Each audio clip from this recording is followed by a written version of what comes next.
ንጾታት ፍቕሪ ደራሲ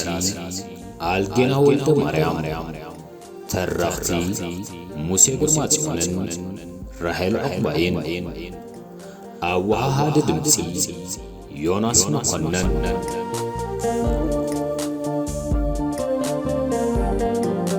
በህላዌ ወርሒ መሬት በሪሁ ይርአ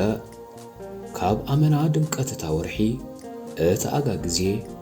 ለይቲ ድመዓልቲ የጠራጥሪ ንፋስ ፍጥነቱ ቀኒሱ አብ ክል ሰማያት ብናጽነት ይጓዓዝ ስለ ዝነበረ ነታ ዋህው ምቹእነት ከም ዝላበስ ገይሩ ነዚ ተፈጥራዊ ትዕድልቲ እናስተማቐሩ ጎጅም ዝብሉ ጸንዲ ሰባት ኣብ ዝተፈላለየ ኩርናዓት ማካላይስ ተዘርጊሖም ይረአዩ ፋሲልን ማዕርግን ካብቶም ማካላይስ ዓስኪሮም ዝርከቡ ጽምዲ ሓንቲ ጉጅለኦም ፍትወት ዝሓለቖም ፍቑራትዮም ፍቕሪ ዝቐነየን ልብታቶም ኣብ ሓደ ካብ ዝሰምራ ይወሓደን ህርመተን ተመሳሲሉ መናቱ ሕዋት መሲለን ነበራ ፋሲል ሓወይ ገዛና የሸግሩን ኣለው ብመጠናዊ ደሃይ ናፍቃሪ ኣብ ስያፍ እናተመልከተት ተዛረበት ማዕርግ ንፈለማ እዋን ውሽጣን ልሳናን ከም ዘይሳነዩ ገይረያ ተዳሚፃ ናይት ማለ እምነታን ፍቕራን ሎሚ ጓና ኮይኑ ነበረ ፍቕሪ ዝፍልፍላ ፈናጅል ዒንታ ንዘስተብሃለ ተንኰል ዝቕዳሕሉ ዒላ ተለዊጠን ነበራ ሁዋ ይህ እንታ ኾይኑ ፋሲል ሰንበደ ብገርሁ ነይሩ ወዲት አፍቃሪቱ ንዕኡ ጽውጽዋዩ ዝነበረ ንስለ ፍቕሪ ብጻዕዳ ኢዳ ገዲፋ ብጸልም ኢዳ እትግዛእ አፍቃሪት ከም ዘላቶ እዩ ዝኣምን በዚ ድማ በቐሊሉ ዘይልክዕ ሓበን እዩ ዝስምዖ እዋ ዝሓቱልኪ ሰባት ስለ ዘለዉ እንተሊክ ጽቡቕ እንተ ዘይብልክ ግን ትብጻሕኩም ክንብል ኢና እዮም ዝብሉ ዘለዉ ስለዚ ኣቋረፀት ማዕርግ ናይ ገጽ ቆርበታ ከም ብግቡእ ዘይተነጽፈ አንሶላ ዕጥርጥር ኣበለቶ በቲ ኹነት ዝተጨነቐት ክትመስል ግንባራ ብኢዳ ደግፋ ብዕምቆት ኣስተንፈሰት እንታይ ትብልለኽ ማዕርግ እሞኸዳ እንታይ ኢልክዮም ሕብሪ ገጹ ንእለት ተደወነ ፍቕሪ እትጭንጉዕ ልቡ ነጢራ ስጉኡ ዘይበስዐት ዕድለኛ እዩ ቃና ኣደማምፁ ተለዊጡ ንሰማዒኡ ዘይንሱ መሲሉ ነበረ ከም መንገብገብ ዘይብላዕ ዑፍ ካብ ሰማያት ፍቕሪ ናብ ባይታ ዝወደቐ ኮይኑ ተሰምዖ ኣነ ደኣ ብልቢ ዘፍቅሮን ዘፍቅረንን ዓርክለኒ ኢለዮም ሓቂ ኸተምስል ተዋሳኣዊ ናይ ሻቑለት ስምዒት ኣብ ፍረ ገጻ ለጠፈት ፍቕሮም ኣብ ሓደጋ ምእታዉ ልዕሊ ዝኾነ ከም ዝተቖጥዐት ክትመስል እዩ ጻዕራ ኣብ ውሽጣ ዝመደበሩ ሕቡእ ውዲት ንሳ እምበር ፋሲል ክግንዘቦ ድሌት ኣይኮነን ፋሲል ርእሱ ኣድኒኑ ድሕሪ ምጽናሕ ብዕትበት ዝተሓንገጠ ኣጠማምታ ፍረ ገጽ ኣፍቃሪቱ ተመልከተ ወትሩ ብሩህን ፍሱህን ፍረ ገጻ ዘይኣመሉ ደብዚዙ ረአዮ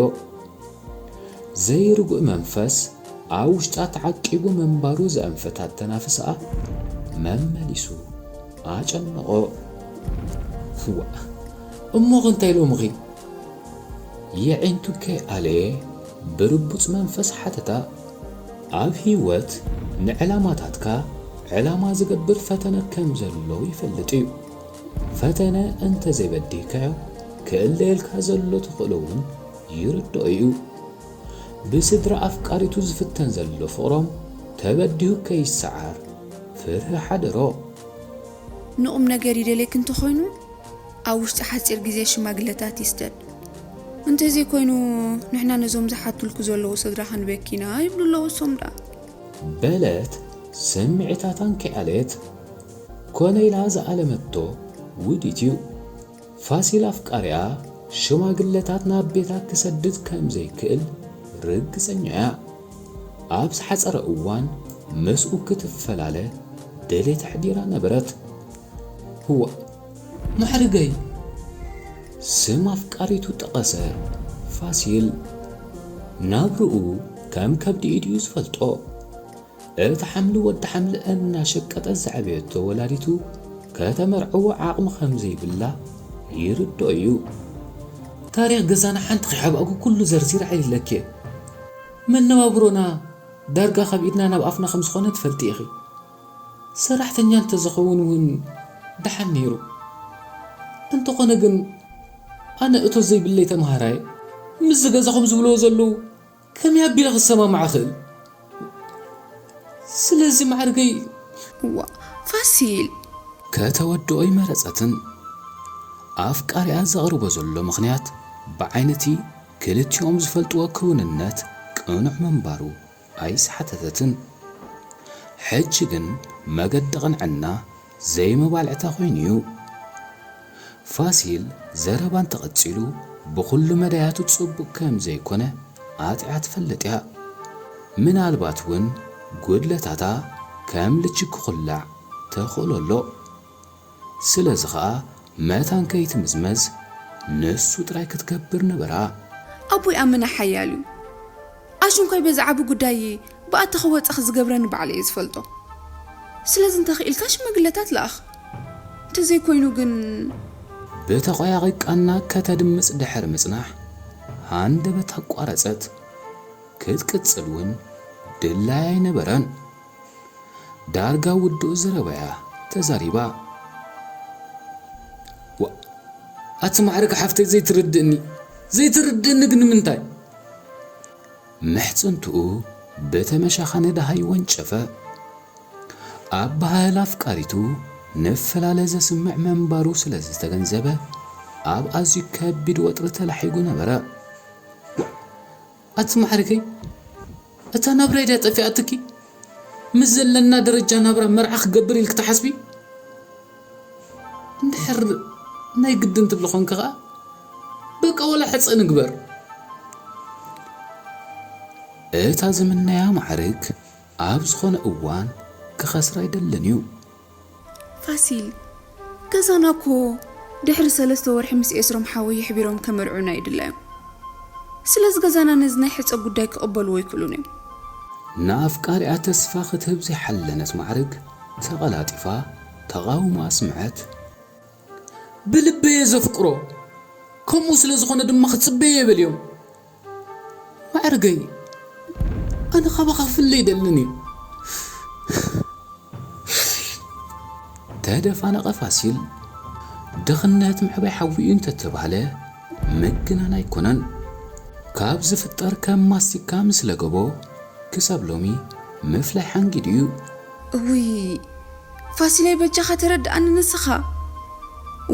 ንገዛና ክጽበየ እንተልዮም ክቐትሉን እዮም ስለዝተፍቅረን እንተኾንካ ተሞይትካ እንዶ ሽማግለታት ስደድ ዳርጋ ጸርጸር በለት ዓቕሚ ፋሲል ልክዕኽን ከብዲ ኢዳ ትፈልጦ እዚ ትብሎ ዘላ ኣሽንኳይ ከተግብሮ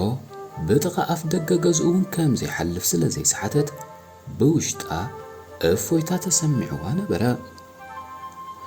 ደጊኣ ግን ዘይከም ውሽጣ ከም ውላዳ ዝጠፋ ኣደ ሓደ ቅልውሉ ትብል ዘላ ኣምሰላ ይህ ንምንታይ ከምኡ ዘይትብል እዮም ኣይትፈትውና እንዲኻ ትማዕርገይ ጠየቐ ፋሲል ብሕዙን መንፈስ ንኣፍቃሪቱ ቀዊሉ ክጥምድ ድሕሪ ምጽናሕ ርእሱ ኣድነነ ምናልባት ህይወቱ እውን ከም ርእሱ ደኒና ከይትህሉኻ ተጠራጠረ ምስ ማዕርግ እንተተፈላልዩ ውድቀት ናብኡ ክትዕቆብ ከይትመጽእ ስጋት ሕዲሩ ነበረ ፈጣሪ እቲ ዝደልዮ ክፍጽመሉ ኸኣ ጸሎት ጀመረ ዘይፍቅረካ ኮይኑ ይኮንኩም ፋሲል ኣቦይ ግን ኣመና ሓያል እዩ ከምቲ ንስኻ ምሳይ ክትነብር ትደሊ ናተይ ምርጫውን ከምኡ ምዃኑ እመን ፋሲለይ ስለዚ በጃኻ ጽቡቕ ጌርካ ሕሰበሉ أتحساسبت معرق بلكع أتزبلو تحاسوتيو تمالي تفكرو نيرا لومون فقري وصلان جن كم تمالي مسؤوناي من بردلت لوم يبلان نمنتا يا مخا حسبولو تمعرق شما قلتات نبقزاكم كسدر كم زي كل أشون كوي أنا نسغن شورو برقاون كيدك قصد تحلموي بتسفى قرص سمعت تسنيو قبر ملصحبه عقب سما حيزو كم زلوز أمن اللو فقرم بزي كمعرق قال سمتيو كدحنو كم زي كل أمن تؤيو فاسيل حوي حجون دقي ما هنقركا عند حرب حساب كنا برتدلو خوينكا نبقى زنا بقولتو شما قلتات سد سدراي بحفشو نبوي دما بفلاي كهم ما يكلني فاسيلي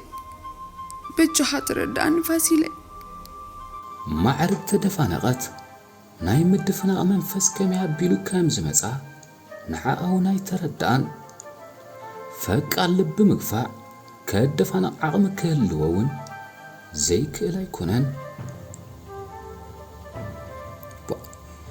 أتمحرقي نسلا فقرنا ندو مسوء تغفلي أنا فلتك بغم زي تفلتي تغني نزان علتا ومقبنا أكوا بخندي حركوت كوت نارخمنا كم يابيلنا مرعخ نقبر كلك حنت دلناون كلك حنا فقدن يزغون سب يلن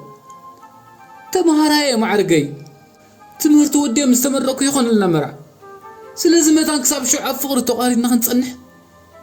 مسوء تغفل معرقي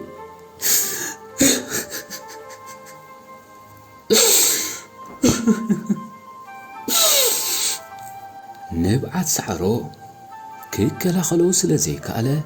نمع قرتو أوش تخليتا تنجب جبو فاسيل نحجي أبسنا قارص بكا يأخلنا عامي كحسبلو بوغاني يونك حسبولي حجي مسزلا زلو انتخدنا يحيش فاسيلي نبعت أفكاري كتتصاورو سلازي كالت زر الربوم باقو كعدسو مرهزت بوشتا زي تأدنا دنقاته مدقعت فنيو الله نبرا ولا كواخد التعس كم زي كونت قرم جيرات فلت انت خونت تقبارات عقن تصبغ منفس كولد الله أي كالن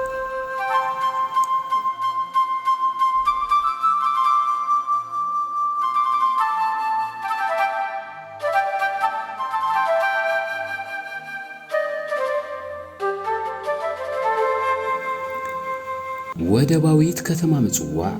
عب تحت قطصر حزباو جنبار عاتياتلو أبز نبرات كزياتيو تقمطو أسمرا مست زنبرا قطباو زير قلنت عب قالسة تسأميدلو زنبرا أوان سئنات مسرتاو طلبات نمن نبابرو سفرت أسمرا زي فتح قدل كوينو نبرا جناخا سفرت أسمرا بتا برحق تشتتهم زنبرات شتانا صنت أوشتو عاب تسفى أمبيرو نبرا من اسيا المازقن تسفى بأقاو الأفكار آمن اسيا أبراهام كم باترز ودت لامبادينا شالم لمي بالنبرا كابت كم أفكاريا نسلست عمز السالي أبراهام أفكر صادق فتيرا نبرت سدرا متناسا مسمعو بغطايوم كابيتهم كتوتس أقدي دوما زرن زحنا نبعتكا نابت خمزي شكنا لا اتتأمامن اللو أفكاري أخدت بيتو سلازيت فلتو ناب سرحا كيداتو عدل جيرا كاب سرحو كيوز أيو سنحوا نبعتا كما ينحس إنا زاريه اتسخونتو يعللتو تسبيتاغن مس أبراهام زهابا قبر ملسي زمدنا وي قربتنا ينبرون زي قمتتو حافظت المديو شهلموا